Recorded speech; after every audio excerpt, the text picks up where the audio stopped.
Hello and welcome to the 10th episode of the Artist Podcast. Today we have returning guest Connor Clements coming on to talk to us about his collaborative project with our very own Charlie Wood. WETDOVETAIL is a project between the two artists, hosting an online project which exists within digital 3D rendered art spaces. They are currently hosting an open call which welcomes all artists to submit work, whether it be videos, sculptures, photography, paintings, or whatever your work may entail. The closing date is the 27th of this month, so if you have any work of which you are willing or wanting to submit, make sure to go over to their Instagram at WETDOVETAIL and get involved. So thank you for coming here to listen and enjoy the podcast. Today more than it is like a proper interview, so this is the second time we've had Connor on the show. The first one was very interesting, but we've had some developments since then because you and Charlie have started a project together, haven't you? At the was it before or after the first artist podcast that we did like the DoveTail Wet Productions collaboration? I think the podcast came first because the first time we properly spoke was probably when Charlie Howard did them online crits. Yeah. That's when I became interested in your digital shows and stuff. And then I got you on the podcast. So I think the podcast was before, I think. The podcast was definitely before, because I remember a conversation beforehand when I was like, oh, Connor's coming on the show. And you were like, well, I haven't really talked to him before. And I was like, I know, neither have I. Yeah. And then it's all worked out pretty well then. Or should we give a bit of context to the whole thing then? Me and you, Charlie, we've done 2 collaborative shows so far, just as like a collaborative DoveTail Joints Wet Productions thing, haven't we? Yeah. And now we've got some Arts Council funding, so we're doing like a separate joint venture, like a separate website with its own program of like open calls and paid opportunities. Yeah, it's on 6-month project of offline and online shows funded by Arts Council. Yeah, offline cool stuff as well, provided we're able. Yeah. Climate. So obviously Charlie runs Wet, which is that's run with Gematini, and then you run DoveTail Joints, and you just decided to like link them together to make a new project. Yeah, so it's like literally just the 2 names merged together, like Wet Dovetail. Polymerization. Sorry? Polymerization. It's just it's the Yu-Gi-Oh card, isn't it, with the fusion on it? It puts the 2 cards together. So, obviously your practice is creating the 3D digital art spaces. What exactly does Charlie bring to the table? A lot of experience doing exhibitions in general, innit? And like getting the artists together and putting out the open calls and all the networky admin stuff that I don't really like. Yeah, I also rely on Charlie to do all the sort of socialization side of the podcast. Yeah. I do everything apart from say hello, I'm the host.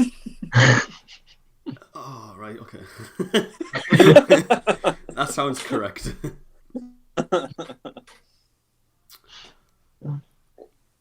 So,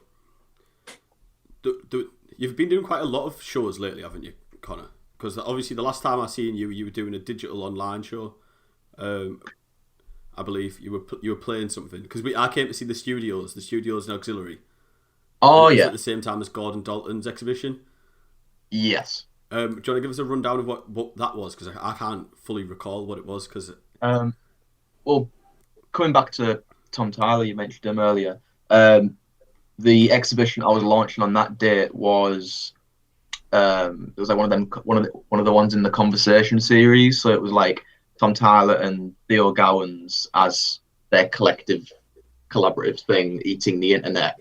So that was a virtual show, but because Pineapple Black, Auxiliary, and Platform A had this triple opening on the same day, like a daytime opening thing, I had a little setup in Pineapple Black with just like a video on a loop, sort of advertising the thing, and then like some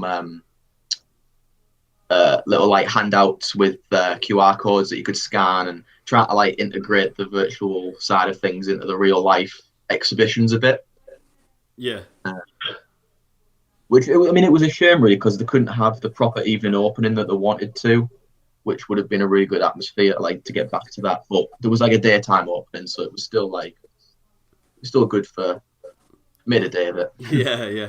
It is a real shame at the moment because one of the things I am missing is attending art events, which is obviously it's where I get my socialisation. We can't do it anymore. It's like it's a proper shame. I remember something interesting we were talking about last time we were together when you said that you were checking the analytics on your website and that you had some viewers from some South American country, and like it just shows the scope of your.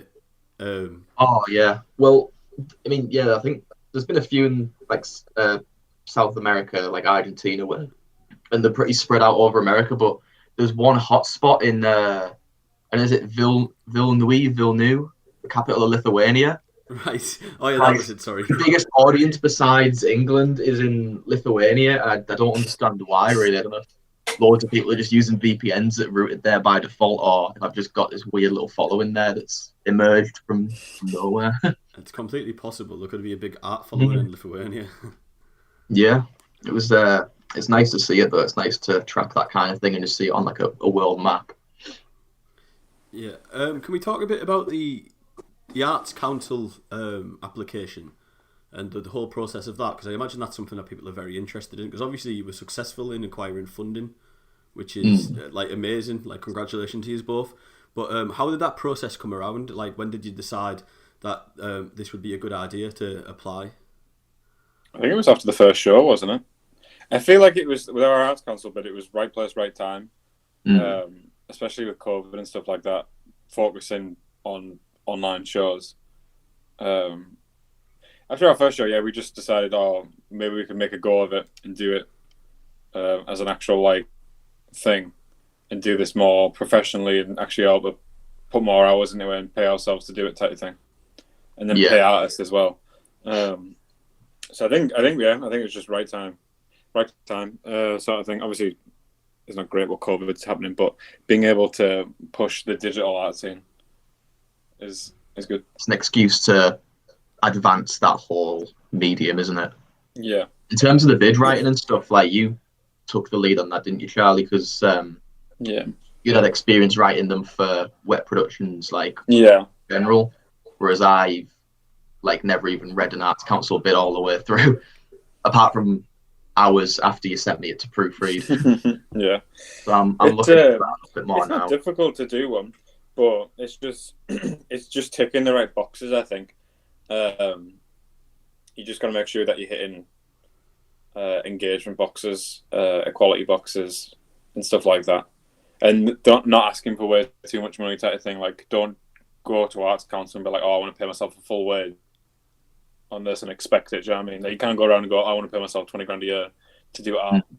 It's more of just like a stepping off point for you then to progress your own sort of things forward. I think, but if you pay yourself too little as well, it can have the opposite effect, can't it? Where it's like they don't think it's doing it because you're not giving yourself a proper wage from it. Yeah, it's finding that sweet spot in the middle. Yeah, there's like a balance between it all. But yeah, I think we got lucky. I'm happy.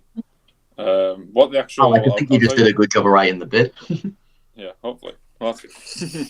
I'll tell you what the program is.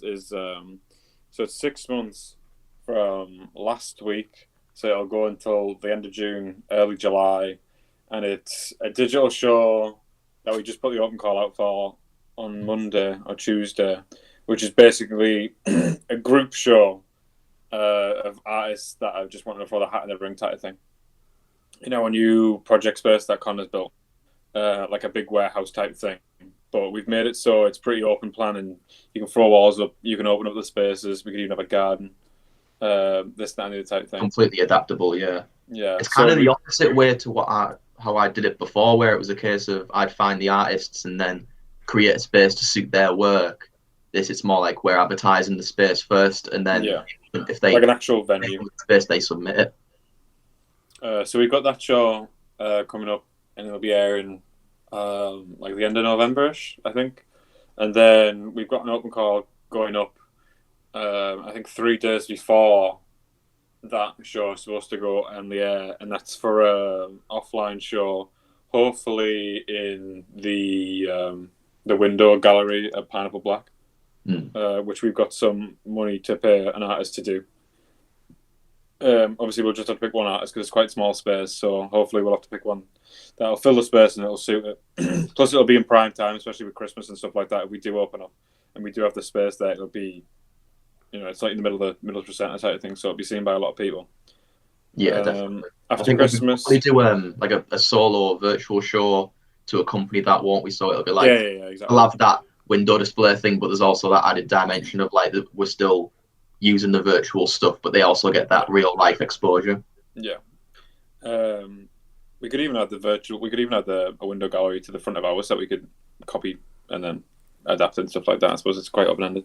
After that, we've got another digital show, which we haven't got anything set out for that digital show yet. We just know that it's going to be a digital show, whether it's going to be a solo show or like we'll look for a collective or something like that. But we'll throw an open call out, see what people are wanting to do with the space after seeing what we did in November, and then I think we have another digital show after that, which I want to be like a bigger show. Like I want to have like 40 different artists all involved type of thing, as a big like get together type of thing online, which I think would be quite cool. Yeah, it'd be good to really scale up the project. And the biggest one I've done so far was that architectural one, open call, and that was about 17, 18. Yeah. But with a bit of funding behind us now, like you can scale it up and invest the money into rendering the whole thing and that. Yeah. I suppose, that's what the funders enabled us to do, is to actually be able to push a bit harder on our own, like sort of like website and designs and getting curator space and stuff, like you have to pay more for that, don't you? So we've got that budget in now. Yeah. And also for the better software as well. So we're not using older software. So it's all up to date and all brand spanking new. That's good. I remember you talking about this before, Connor, when you said you didn't have the licenses. Was that correct for the programs you were using? Yeah, I was using a lot of like free trials and stuff like that to try and like just get by, really. So it's nice to actually finally have everything up to date and that, No, that is good. Yeah. It's well. I looked into Blender because that's free, Blender, but the modeling on it's just so much more difficult and it's completely different to what I'm used to with like SketchUp and that. So it's a godsend, really. It was just in time. It's like a 3D animation software as well, isn't it, Blender? The one that's like specific to Macs. Is that true? Am I wrong there? Oh, it's not specific to Macs now. I use that on Windows, but you can do all sorts on there. You can do like 3D animation. You can do 2D animation. You can do just 3D modeling and rendering.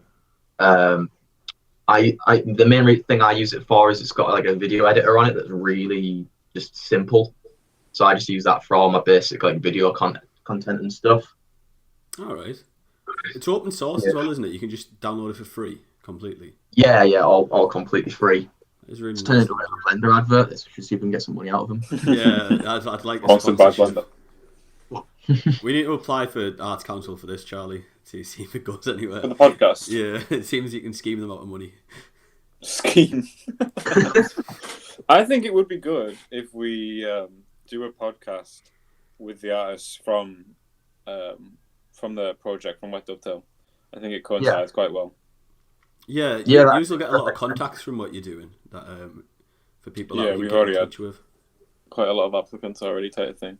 So obviously when we do like a collaborative show or do like a solo show, it'd be really good to have like, because we could on our website we could have the accompanying podcast link underneath it, or we can have it so it plays before you go into the space and stuff like that.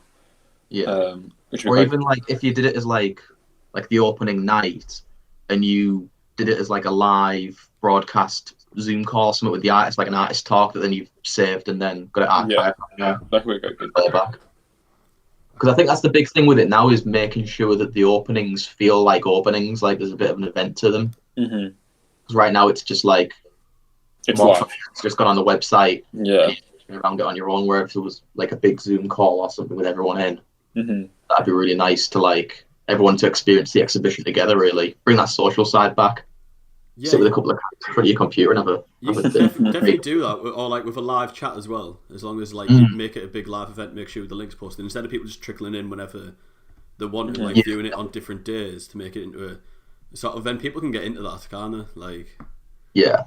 Because you could even have like it is in real life, like a preview night where it's the official opening night, but it's not the official opening night for all the artists and their like closest guest type of thing, and then do the actual opening the day after or so, and have that be when people trickle in every now and then type of thing. People do like to feel exclusive and VIP, so doing like a night with all the artists and that would, I imagine that's something they'd really appreciate. Like they kind of tested that with that Tom Tyler exhibition because they were releasing an album at the same time, so we had like a bit of an album listening party on the exhibition page, but it was just kind of text chat. So I think like an actual Zoom thing would be a bit more engaging for people, like face to face. Yeah, it works. Have you seen that thing that the WWE did, where the people you could only get a certain amount of tickets, and then your face was in the stands, and you watched it from seen that, from a certain camera. Have you seen that? Did they do it with like football games and stuff as well? At the football games, they've just sort of put fans' faces on like cardboard cutouts in like stadiums, so you can just watch the match normally. But in the WWE, the actual camera's like in the seat, and then like your face is on the screen, and you watch it from like a sort of set seat. It's like such a strange dystopian world we live in. It's quite cool though. I enjoy it. It is very Black Mirror. Yeah, it's very Black Mirror. There's a lot of things going on that are very Black Mirror at the moment. Do you reckon we'll come out of lockdown on the 2nd? Or do you reckon they'll open up businesses to save the economy? I reckon they'll probably jump back to a tier system and then probably lax the rules, but not officially over Christmas, because I can't imagine they're going to be arresting anyone over Christmas or throwing anyone out on Christmas Day. Yeah, but then once we get into like early January, we're probably going to be very heavy in a lockdown, just doing the damage that Christmas and New Year has done. Yeah. There's like a lag, isn't there? Like with the last lockdown, there was a lag, like it took 3-4 months for it to then kick back into everything. So there'll be a lag after this one as well, I'd imagine. Yeah. But I think they're betting on the fact that the vaccine rollout will be March. So by the time it does kick in again, they can just inject people with this vaccine and they'll be fine. Is that actually true? I thought it'd take forever for it to get like approved. No, it's already been. They reckon we've already got 5 million. I reckon it rolled them out by March or something. Really, I need to keep up more to date with that. The fast tracking it on the fast tracking. That's why people are like paranoid about taking it and stuff like that, because it's the fastest vaccine ever created. So I think that's why people are freaking out. That and the whole Bill Gates thing. Surely it would be the fastest vaccine ever created because science evolves. Like well, yeah, exactly, yeah. Yeah, and you've got like all over the world, like so many people focus on doing that one thing. Like so many different organisations working in their own version of the vaccine. I mean, what is it? There's 3 now, isn't there? The Germans have made one that's 95%. We've just made one that's 95%. And then the Americans have just made one that Dolly Parton funded. They're 90% as well. You're not seeing that? No. Dolly Parton was the main I didn't know that. Yeah. Good on her. Yeah, I know. What a legend.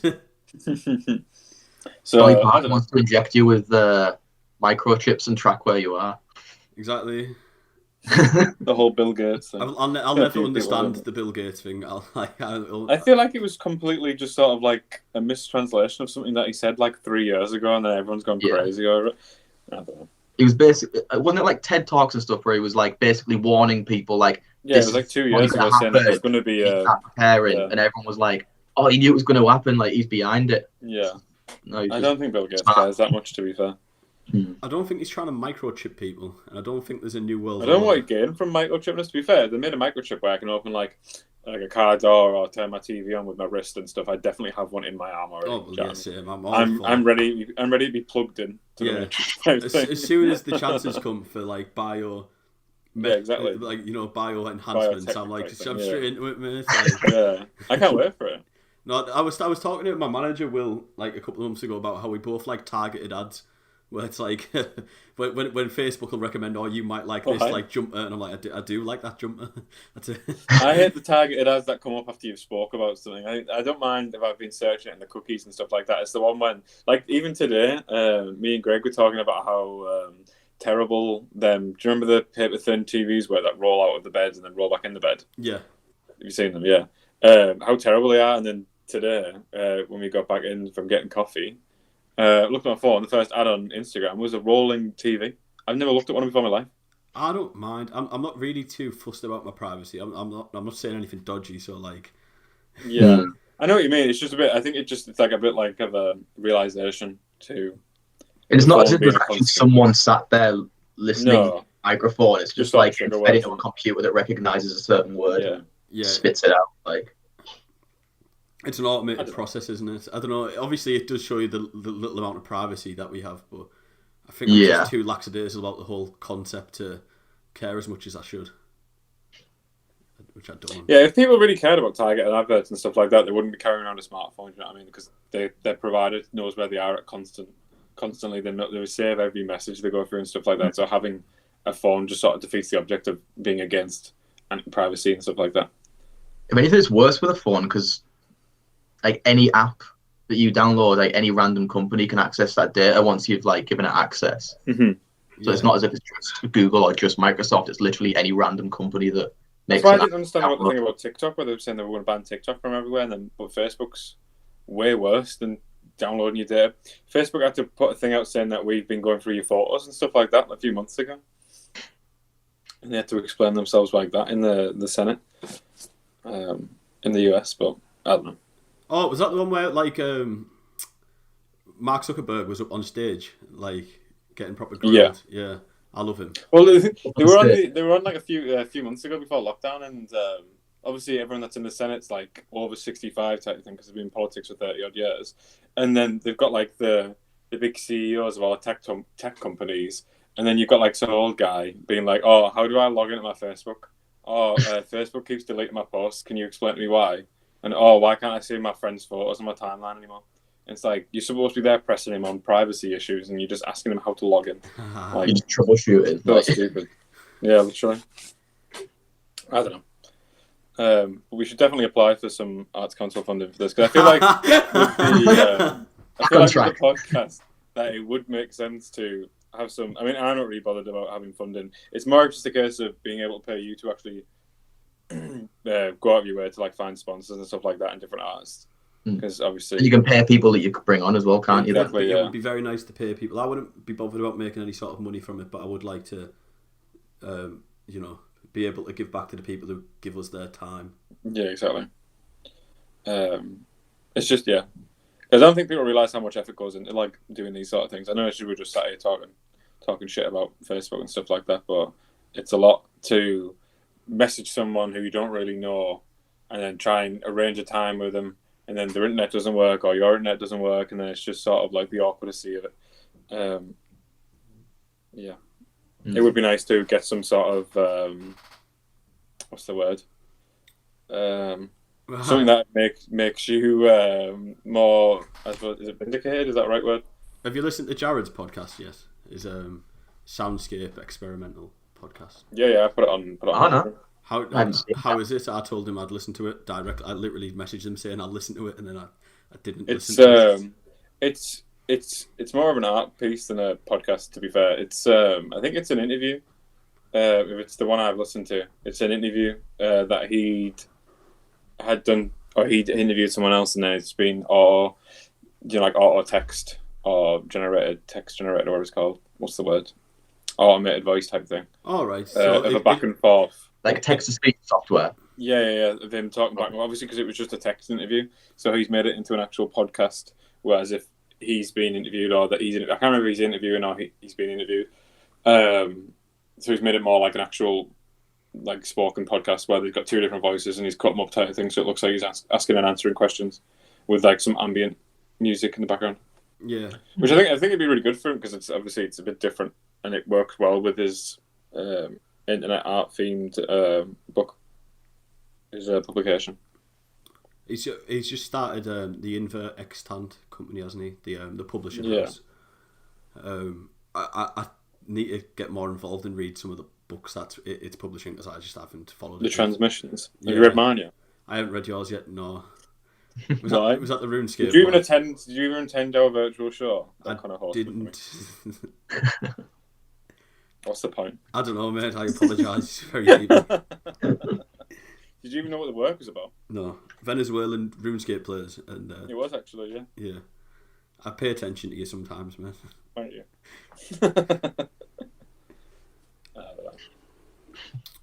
So you've got a show on tonight, haven't you, Connor, with Bobby Yeah. Benjamin from Pineapple Black. Do you want to talk a little bit about the show? And It's basically just Pineapple Black, not Pineapple Black, Picasso Baby. That him and John James Parangi runs at Disgraceland. Because that's like a little like art night, live music kind of thing that they host. So since there's lockdown's been on and Disgraceland's been shut, they takeovers every Friday. So I'm doing the artist takeover today on the Insta. So like I've just popped some like audio visual stuff like music and random imagery and stuff on there throughout the day today. And now tonight in an hour, I'm just gonna do like a live set on the synths and stuff. Just have a little jam and see what happens. I haven't picked these up since lockdown started, so I'm hoping it goes all right. Is this through the Instagram? Yeah, it'll literally just be like live on the Instagram account. Are you nervous? Not really. I've not stopped all day trying to get prepped for it, so I haven't had a chance for it to dwell on the whole thing really. Like I don't know what it was like because I did a live set at Disgraceland right before lockdown. Yeah. And I think I must have left a load of my little like adapters and stuff there because I was really short on gear. So I've had to run and try and source a little like audio interface to make everything work together without using all the adapters. How were the COVID restrictions of that show? Because obviously Disgraceland's quite a small venue. It was really well laid out and everything, to be fair, yeah. It was a pretty quiet night, so like it didn't take much keeping people separate and that, you know? Yeah. And he had all the tables and everything out, and it was like, but it wasn't big tables, it was like sort of quite small tables, so you could fit a lot in there and have a lot of space around people without like having to squeeze through and everything. Yeah. And yeah, like I I felt perfectly safe, you know. I didn't feel like I was at risk. Yeah, that's good. I'd be in there. I think It was a really nice atmosphere, to be fair. Like I hope they do keep doing that after lockdown, doing those open mic night things. Yeah, they should. Yeah. I think it's going to be really funny to look back in retrospect at like pictures of these COVID sort of events where everything's been set out dead funny. Do you know about 5 years' time when this will seem like a weird fever dream that went on? Well, you would hope so, wouldn't you? Yeah, well, I do. You would hope that'd be the case by then. It's very peculiar to imagine any sort of normality returning.